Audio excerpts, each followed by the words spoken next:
যেন এক তালে এক সুরে এর রক্তে আগুন লেগেছে ভাই, এর রক্তে আগুন লেগেছে ভাই।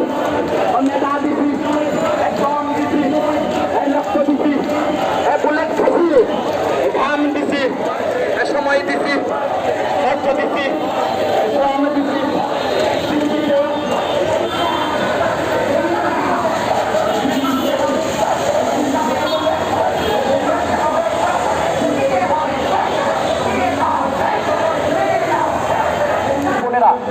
আপনারা আগের মতন আপনাদের জায়গাগুলো সংগ্রহ করুন, আপনাদের জায়গা গ্রহণ করুন, বিক্ষিপ্তভাবে ছড়িয়ে ছিটিয়ে না থেকে আমাদের আন্দোলনের সুবিধার্থে আপনারা বৃষ্টির আগের অবস্থার মতন আপনাদের অবস্থান নেন। 35-85 সংগ্রামী ভাই ও বোনেরা বিক্ষিপ্তভাবে অবস্থান না করে আপনারা